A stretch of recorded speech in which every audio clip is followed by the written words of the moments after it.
Music is the poetry of air. Hi and a warm welcome to you. My name is Neha Dawar and you're watching Sathya. Sathya highlights the aura, discussion and comparison of Indian classical arts, Western and fusion. After this break, we're going to have chai time. For you guys who don't know what chai time is a one-on-one with artists both locally and internationally. After this break, in chai time, we'll have a guy who made a landmark for himself, who actually made Trinidad and Tobago very proud. The great sitarist Mr. Mungal Patasar. So guys, my advice to you is to grab a cup of chai and join us right after this break.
Patasar, your journey has been admirable.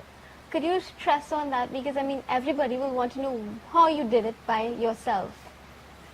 Well, when you say the journey has been admirable, I appreciate that very much. But it also was a very long journey, and a journey that required a lot of social adjustments.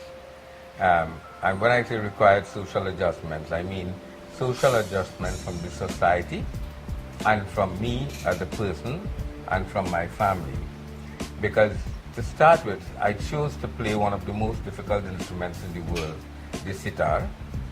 And the sitar, when I started playing sitar, there was absolutely no acceptance of sitar in Trinidad and Tobago. The only known person in the Western world playing the sitar was Pandit Ravi Shankar, who Pandit Ravi Shankar I accepted as my idol in the process. What I admired most about Pandit Ravi Shankar is that he made his music accessible to the general society, from white to black to brown. And I saw myself following in a similar role. But in Trinidad and Tobago, living in a small society with traditional values and traditional thoughts, that wasn't an easy one to break through. But I don't think you want me to go in depth at this time, so we can discuss that at some other time. So where did your music begin from? Where did you start to love music, that you realize that this is your instrument? Well, that is the question that is often asked. From where did you begin music? Music started in such a way with me that I never knew that I was a musician, because I was born to a mother and father who were both musicians. Father was a singer, my mother was a singer, my brothers were all singers. It was natural for me at the age of 5-6 years old to be the village accompanist, playing the harmonium for satsangs, for kirtans, for bhajan. I belonged to a family that were established in religious pursuits, so you find that spiritual songs and bhajans and beats were the things that I would naturally go to. Then at the age of 12, I took Guru Diksha from Swami Satchitananda, who had what you call Sandhya groups all over Trinidad and Tobago. So I started working with him on, singing and bhajans and kirtan again. And then later on the development went on to my playing mandolin, then going to college. I studied music in college. I belonged to the college band where I was playing the clarinet. And that evolution went on until later on I picked up the sitar. But when I picked up sitar with a knowledge of a whole lot of other instruments that went into the sitar. So, since you have started this sitar and you're classically trained in this profession, how is it that you get that concentration to sit and practice? Well, if you ask a psychologist to analyze what it is causes a musician to practice the hours, the excruciating hours that they do, one thing comes to mind. It's some form of motivation. It might be that my parents or the artist's parent were aspiring musicians, never reached there, and decided that their child must reach there. That motivation could have been a motivation based on fear. It could be a motivation if you have smart parents based on they helping you to develop a love for the chosen subject. But in my case, I cannot explain what was the motivation. The first day I heard Pandit Ravi Shankar, I was 16 years old.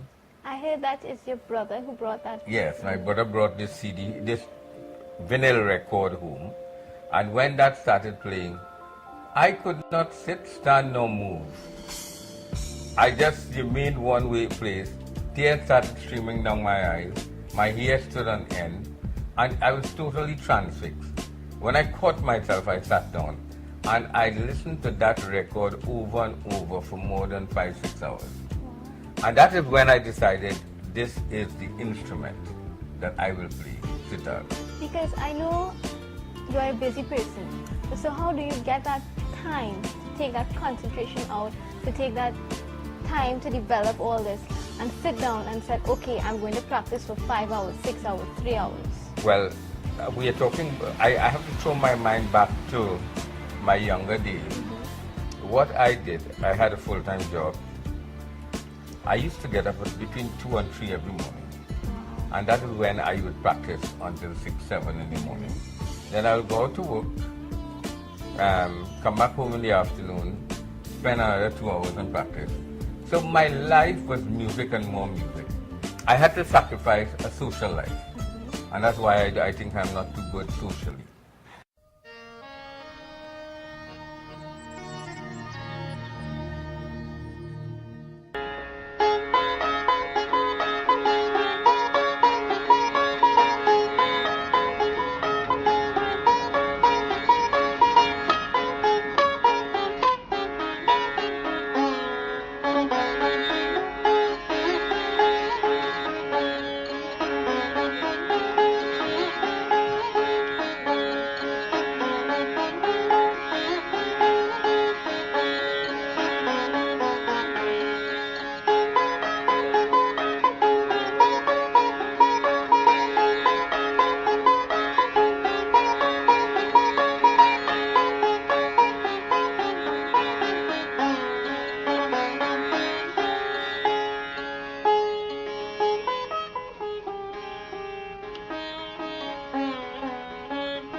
From this song you could even get, songs like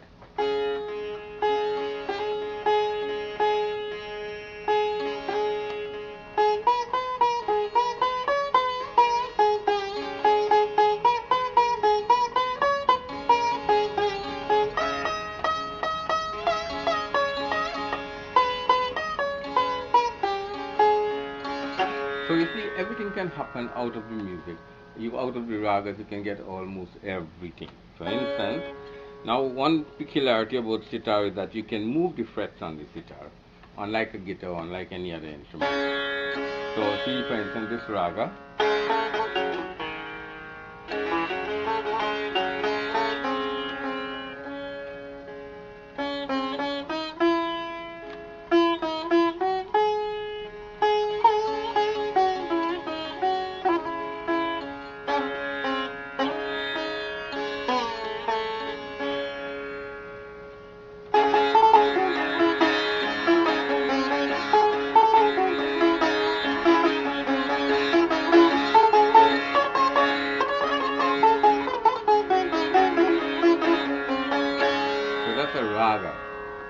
song now in Trinidad, we used to have a song when I was growing up.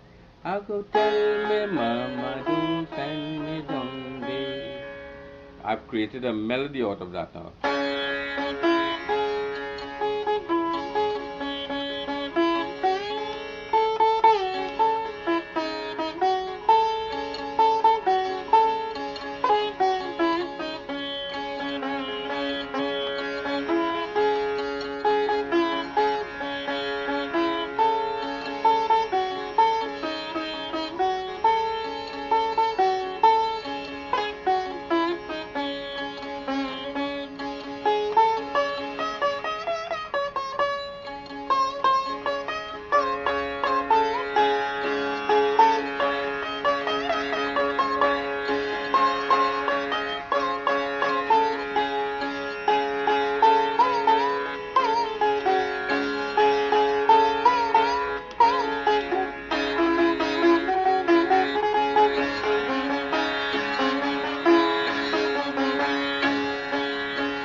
Was your family supportive? I mean, their dad was always busy with their practice.